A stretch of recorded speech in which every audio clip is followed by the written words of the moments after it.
Hello, everyone. This is a video about YouTuber Thunderf00t and specifically his latest video about Anita Sarkeesian entitled Anita Sarkeesian Banned Sexy Girls in Video Games. But first off, I want to briefly look at a video he put out a few weeks ago called, somewhat obnoxiously, I don't debate enemies, bury them, in which he's talking about ideas for future videos. Let's take a listen.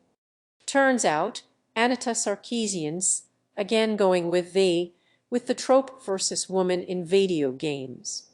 And the whole thing is basically one giant cherry pick. That's right, Anita Sarkeesian is at it once again, talking about sexism in video games. How irrational of her to keep banging on that same drum over and over. You'd really think she'd have something else to talk about by now, wouldn't you? Now, before we move on, I just want to point out two things here. First off is Thunderf00t's use of the word cherry pick. Apparently, he's not a fan of cherry picking. Just file that away in your short-term memory for a little while. Secondly, if we look at one of the top-rated comments on that video, Ted Cruz, if we look at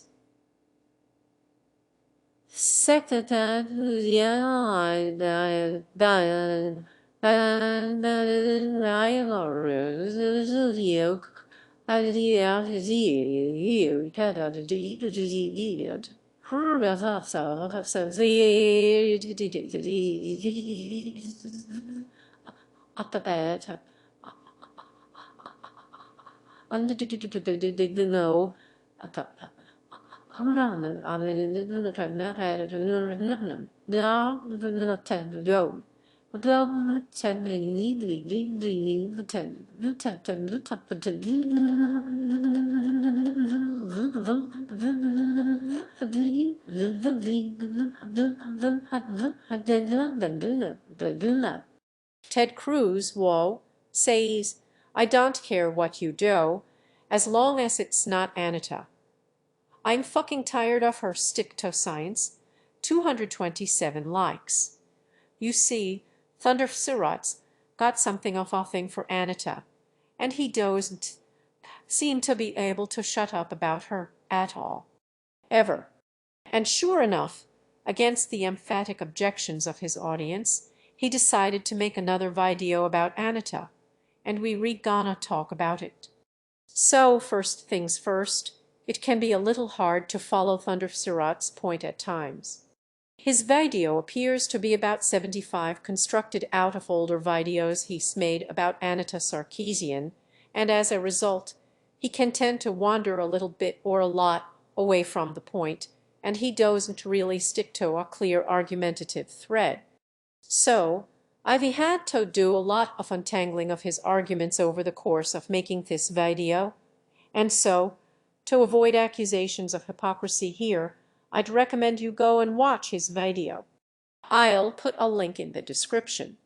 I'd encourage everyone to watch Anita's video and Thunderf00t's response, and that way you can be sure that I am not misrepresenting his arguments. Secondly, this is a video about how Thunderf00t misrepresents Anita, opinions and misleads his audience. I'm not going to be talking about Anita Sarkeesian or the arguments in her videos beyond explaining where Thunderf00t has misunderstood or misrepresented them.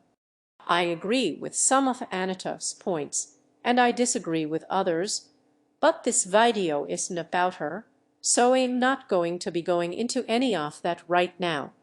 And with the disclaimers out of the way, let's get started.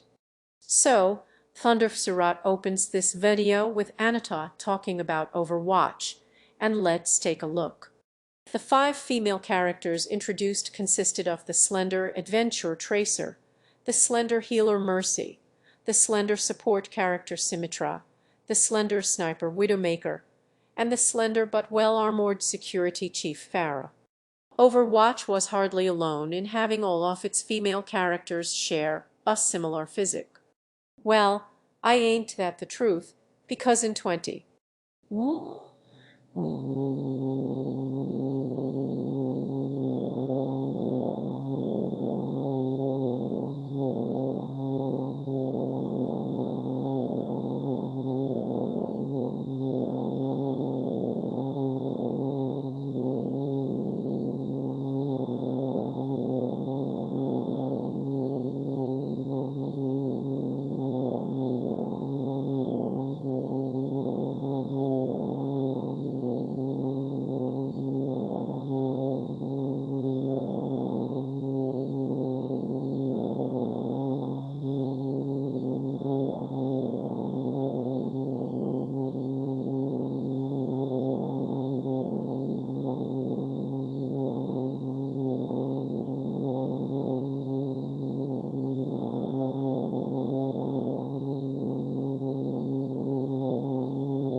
Now, massive Blizzard fanboy that I am, I noticed something here. Watching Thunderf00t's clips of Anita, she appears to be cherry-picking her examples from the Overwatch cast. She seems to only be talking about certain characters in the game, and ignoring the other characters. And I'm not the only one to notice this apparent oversight. User Duanif says, what about me, Zarya, and Anna? Moppy Puppy says, did Anita just skip over me and Zarya and expect no one to notice? Z7 Games says, I don't seen the video, but she did miss Zarya. I mean, that character invalidates her entire argument 100. User Charles Darwin, Charles Darwin, whoa, says, doesn't Overwatch also have a female character named Me who isn't exactly Slender? But then again, facts never really mattered to Sarkeesian. And there's a couple of hundred other people who all commented it showing similar points. For non-Overwatch players out there are 3 female characters in the game that aren't the typical young and slender type that Anita was talking about. There's Zarya, who is a large, muscled Russian weightlifter. There's Anna, who's an older Egyptian sniper lady. And there's me, who is lovely and amazing, and she's my friend. So, what's going on here? Is Anita really trying to get away with only mentioning the characters that support her arguments, and not the characters that don't? You know, why didn't Anita talk about these 3 characters? Oh, but what's this? He says, feigning shock. She did mention those 3 characters. Which means all the people scrolling past right now didn't watch Anita's video. So let's do better than those guys and actually watch Anita's video. And here's the first time she mentions Overwatch. At their annual BlizzCon event in 2014, the wildly successful game studio Blizzard Entertainment showed off a new game they had in the works called Overwatch. And from that first reveal it was clear the appeal of Overwatch resided in its cast of characters. A diverse assortment of heroes, each with unique traits and abilities. You see, Anita is specifically talking about the 2014 Overwatch character announcement trailer, which did not feature Zarya, Anna, or me, and in which Bastion got a shield in front of him when he was in turret form, which is frankly ridiculous and imbalanced, and I'm glad they ditched that. And later on in Anita's video, when she's giving examples of games which do feature women with different body types, she returns to Overwatch. Let's go back to Overwatch for a moment. To Overwatch, go over.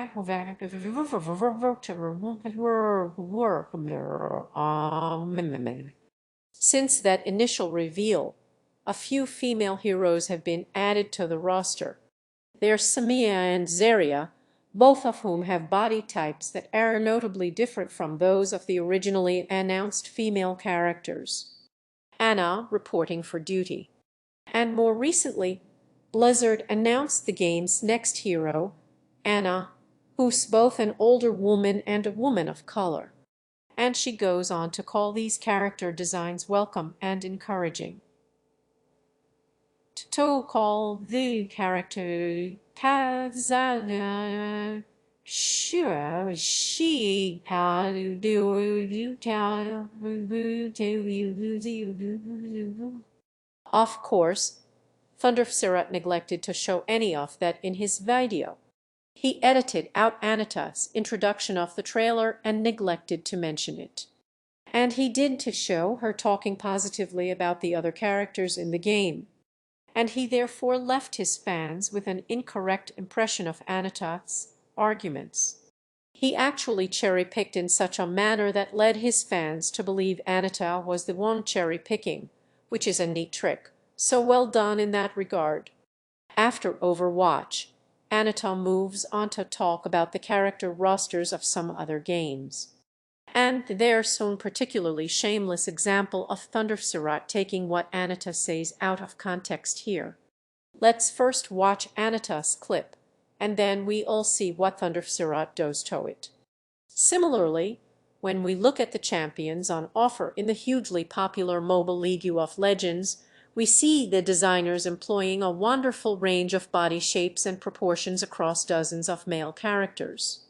From the classic muscular warrior physique of Tarek, to the hefty beer belly of Gregas, to the cartoonishly disproportionate body of Dr. Mundo, there isn't any one male body type that is presented as the standard default male body type, and the value of these characters is definitely not connected to their sexual desirability. But when we look at the female heroes, there's nothing approaching the diversity we see on the male side of the roster. And here's Thunderf00t's take on that bit. While female heroes are mostly relegated to being standard humanoid characters with conventionally attractive facial features, female characters across the board are often limited to that same specific body type. There isn't any one male body type that is presented as the standard default male body type. There isn't any one male body type that is presented as the standard default male body type. There isn't any one male body type that is presented as the standard default male body type. Really, Anita, you sure about that? You see, Anita was specifically talking about the lineup of League of Legends there. Thunderf00t just lifted one line out of it and repeated it over and over, pretending that Anita was talking about all video games. But she wasn't. Was she? Thunderf00t. And the other audio clip is from when Anita is talking specifically about the lineup of Dota 2. Likewise, in Dota 2, male heroes can be handsome or comical, outlandish or grotesque, while female heroes are mostly relegated to being standard humanoid characters with conventionally attractive facial features. Thunderf00t took two out-of-context audio clips and stitched them together to make it appear that Anita is arguing something that she isn't. But even if we take Thunderf00t's point seriously here, just look at some of the examples he's used to illustrate that all men have a default body type in video games. Firstly, Kratos, the god of war. Secondly, Michael from Tav, who is a middle-aged, slightly fat man. So apparently, they read the same thing. They read the same thing in Thunderf00t's head. So let's talk about another game that Thunderf00t misleads his audience over, and that's the excellent Beyond Good and Evil. Slender adventure slender figure with prominent breasts is viewed as the standard for female character design.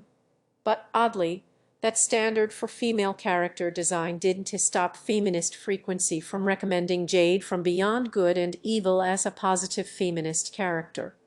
So I'll pause old Thunderf00t there just to point something out. In her video, Anita never said that slender characters in games were sexist.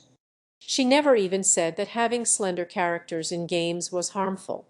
Watch the following clip and see if you can't follow along with her argument.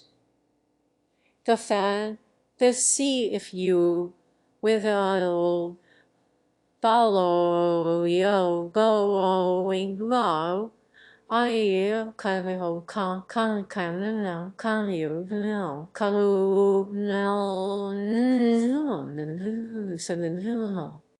rather than seeing such an exciting range of female characters, we mostly get the same body type over and over again, all designed to be sexually appealing to the presumed straight male player. This reliance on the same body type for so many female characters isn't just boring, it's harmful. Now, which of the following did she say? Slender characters in games are harmful. Or, an over-reliance on one specific body type in games is harmful. Now, some people seem to really struggle with this point, so I'll give you a hint. Those two sentences do not say the same thing. No one who was a slender, normatively beautiful, cut-price Lara Croft here. You know, well, the one with the skin-tight pink top hugging Jade, normatively beautiful body, and revealing that fantastic pancake-flat midriff. Now, if you watch Anita's video about Beyond Good and Evil, she does actually address Jade's appearance, and she even calls Jade stop silly. Thunderfunk neglected to include that in his video, obviously. But for the most part, Anita is much more interested in the presentation of Jade's character than her appearance. She likes that Jade has everyday motivations. She's presented as smart and capable and all that. You see, Thunderfunk, appearance isn't everything when it comes to character design. And speaking of Jade's everyday motivations, here's what Thunderfunk has to say about that. And of course, she had realistic concerns that normal people could relate to. We definitely need more games with warm, compassionate, multi-talented characters who have realistic and relatable concerns, like stopping alien invasion. Now, actually, Jade's relatable concerns that Anita talking about in that section of her video are paying the bills and taking care of her adopted family. You see, if you watch a whole video and don't just cherry pick lines out of it, this is obvious.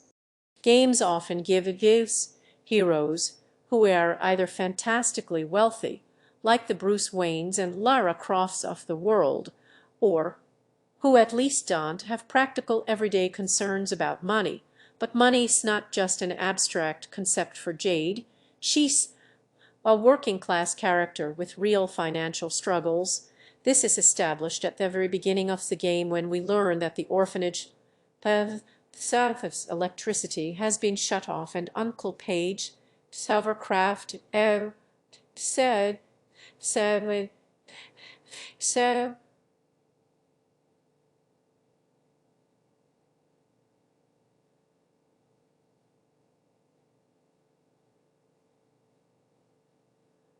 oh my, oh my, oh my, oh my, oh there, well, well, I have you, will. I said, you, so, while, we are, well, well, you,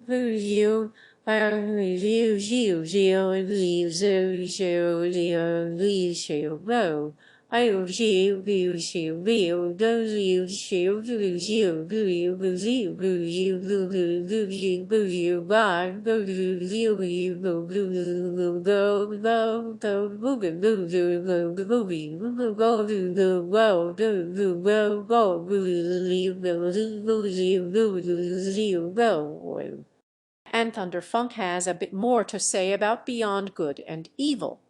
Got Damsel twice in one game. But you are not like them. You are mine, Johnny, and I am going to kill the human part of you, because while a damsel in distress reinforces long-standing regressive myths about women as a group, come home. So what he's done here is notice a few things. Firstly, Anita likes Jade. Secondly, Anita doesn't like damsels in distress. And thirdly, Jade is helped out by a male character. And then steam starts coming out of his ears and his head spins around like a cartoon robot trying to divide it by zero. But here's what he missed. Free yourself, Jade, I'll create a diversion. It may seem like a minor detail, but the fact that Paige tells Jade to free herself instead of doing it for her is incredibly important. He assists her, but he doesn't rescue her. He knows that even in this situation, she's far from helpless. And the fact that Paige treats her as a capable partner encourages us to see her that way too. You see, Anita actually likes this take on the damsel thing. She didn't ignore it or overlook it. She thinks this is the way to do it right. She even included Beyond Good and Evil as a positive example of a male character helping a female character way back in her Damsels in Distress videos. Now, I'm certainly not arguing that all stories must include completely fearless, hyper-individualistic, heroic women who pull themselves up by their bootstraps and never need anything from anyone. Of course, there is absolutely nothing wrong with offering or occasionally needing assistance. Of course, Thunderf00t neglected to mention any of that in his video. And actually, he went a little further than just not mentioning it this time. And this is me thinking like a video editor again here, but indulgent. So Thunderf00t's making his video, and he wants to include the scene where Jade is imprisoned by the alien thing so he can make his damsel in distress comparison. And now we know he has Anita's video on Beyond Good and Evil in his video editor because he uses clips from it, which means he's already got the scene right there. So why not take the easy path and just use this footage of the scene to illustrate his point? Now, the problem for Thunderf00t here is the feminist frequency border on the video. You see, having this border would tip his audience off to the fact that Anita does actually talk about this scene. Having to border would as audit this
So instead of using that footage, he has to go out and specifically download the cutscene by itself. And this gives his audience the impression that Anita doesn't address that part of the game. Is that intentional or unintentional? Who knows? Now, the next cherry pick of Thunderf00t that I want to talk about has to do with Anita's appearance at the unhelpfully named the conference in Sweden last year. And let's watch the start of his argument.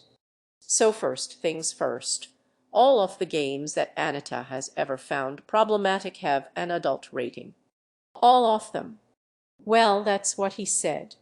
So either Thunderf00t is just exaggerating in order to mislead his audience, or he thinks Super Princess Peach has an M rating.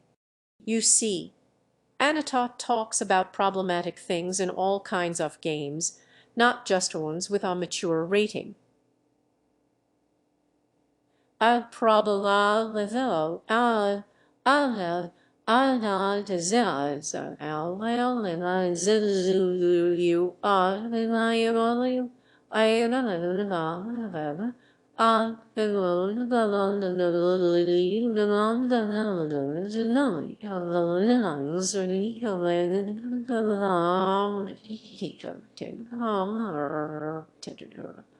And talking about problematic things in a game doesn't mean you automatically have to hate it. I mean, A lot of Anita's videos even start out with that exact disclaimer. Now let's watch the next part of Thunderf00t's argument. And here's where the cherry pick comes in. If you watch Anita's full talk at the conference, stupid name, you will see that in this section, Anita is talking specifically about attitudes towards casual gamers and what are considered casual games. The image she puts up are all games of a specific type because they read the kinds of games she's talking about in that part of her speech. She didn't just come out and apropos of nothing show a slide of some games and say, "These are my favorite video games." You know, it's got a context. She's talking about patronizing attitudes towards casual gamers. That's why she has an image of some casual games. And speaking of patronizing, let's watch Thunderf00t prove her point for her. Now, the next part of Thunderf00t's video, I want to talk about strays into some weird territory. Let's give it a watch. Well, Anita, allow me to tell you. It's to make her look good. And before you launch into a diatribe about how all those gender signifies to mean all women and reduce them to mere sex objects, you know, because it's not like you in real life would ever use appearance-enhancing cosmetics, you know, like bright red lipstick to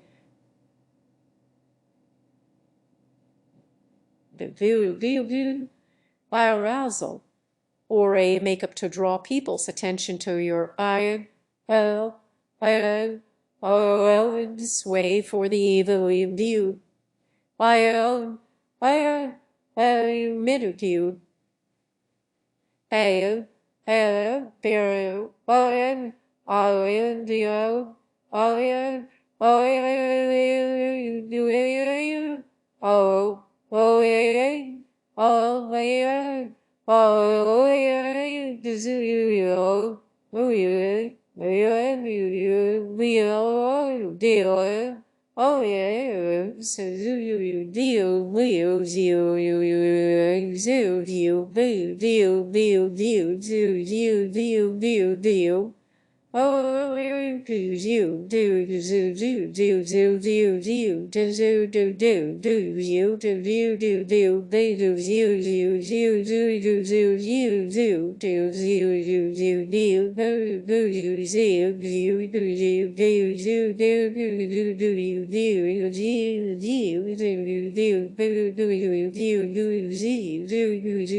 And of course, why not a low-cut figure-hugging top to draw your presumably straight male audience's attention to that part of your body? So first off here, Thunderf00t, Philip, what the fuck, man? Are you doing okay? Like in general, is everything all right over there, dude? Because that's some weird shit you just did right there. Secondly, let's look at this argument here. You know, if we can find it. So I think he's saying that because Anita criticizes video game women who are presented like this, she shouldn't dress like this. So let's unravel this thing. The video where Anita talks about this character is called Lingerie is Not Armor, and it's about inappropriate clothing in games. Now the character in question is some sort of special forces operative or something from a Resident Evil game, but she dresses inappropriately for the job. That's the point. It's not that she's trying to look good. It's that she's trying to look good while fighting off a zombie invasion or whatever it is she does. Her clothes don't fit her role. None of this is to say that characters in games should never be sexual. Far from it. Sexuality and sexualization are very different things. The sexualization of female characters is about designing them, dressing them, or framing them in ways that are specifically intended to be sexually appealing to presumed male viewers or players. Anitas not saying woman should ever try to look good. The arguments about appropriate clothing for a situation. And one example of a time when it is appropriate to dress up and try and look nice is a fancy launch event for your new thing, whatever the thing was. Additionally, Thunderf00t a midriff. Eye makeup to draw people's attention to your eyes. Or midriff-bearing outfits. A midriff. Well, that's okay. Maybe you just misspoke that one time. And revealing that fantastic pancake flat midriff. Oh, right. He thinks it's called a midriff. Okay, Phil, I'm gonna do you a favor now. You see this part of the body here? That's a midriff. There's no such thing as a midriff. And Thunderf isn't done talking about this launch event. Why is he even looking up photographs of Anita Sarkeesian? And when I say white male, I mean white male. This is the premiere of Anita Sarkeesian's new video series about ordinary women. I've got a game for you. It's called Spot the Woman or Minority in His Social Justice Warrior Hipster Crowd. And if your cherry-pick detector isn't going off by now, I'd get it looked at. You see, I went and looked up all the other photographs of this event. And so, as crass and stupid as this is, and with me full apologies, let's play Spot the Minority with your host, Thunderf00t. And when I say white male, I mean white male. This is the premiere of Anita Sarkeesian's new video series about ordinary women. I've got a game for you. It's called Spot the Woman or Minority in His Social Justice Warrior Hipster Crowd. So, the last instance of cherry-picking I want to talk about is the clip that Thunderf00t chooses to close his video out on. And he really did save the best for last. Rather than taking you as the archetypal straw feminist that you complained about all those many years ago. You know, the one who finds every slight little thing sexist. The girls are influenced by femme fatale, malicious rhetoric to see benign, routine, everyday things as a conspiracy against women and against them personally. Everything is sexist, everything is racist, everything is homophobic, and you have to point it all out. Well, that seems fairly damning, doesn't it? Straight from the horse mouth, as they say. Everything's racist and sexist. Every little thing, that's what she said. But I don't know, something about that clip seemed a little off to me and my cherry-pick detector was going off again, so I decided to go and look up the circumstances in which Anita said this statement. Which is harder than it seems, you know. Unlike old Thunderf00t there, I don't have a folder on my desktop filled with videos of Anita Sarkeesian and photographs of Anita Sarkeesian and articles written by Anita Sarkeesian, secret love letters to Anita Sarkeesian, and so on, so I just had to go Googling for it, and I found it. It's from All About Woman 2015, the How to Be a Feminist panel, at around 33 minutes in. And before we watch the full clip, let's just once again see how Thunderf00t chose to present it. The girls are influenced by femme fatale, malicious rhetoric to see benign, routine, everyday things as a conspiracy against women and against them personally. Everything is sexist, everything is racist, everything is homophobic. And you have to point it all out. And now here's the actual clip. I'm intrigued by Anita. I'll come back to you. I'm intrigued by Anita saying she had to learn about systems. You had to learn about the sociology of systems and structural change, and it was obviously quite a journey for you. Yeah, absolutely. I sort of joke about how it was the most liberating thing that ever happened to me, and also the most frustrating for everyone around me. Because when you start learning about systems, everything is sexist, everything is racist, everything is homophobic, and you have to point it all out to everyone all the time. So there's a good year off my life. There's a good year off my life where it was just. I was the most obnoxious person to be around. And there's not really much I need to say about that, I don't think. So some closing thoughts on Thunderf00t's weird obsession with Anita Sarkeesian. You'd really think that after so much practice arguing against Anita, Thunderf00t would be better at it.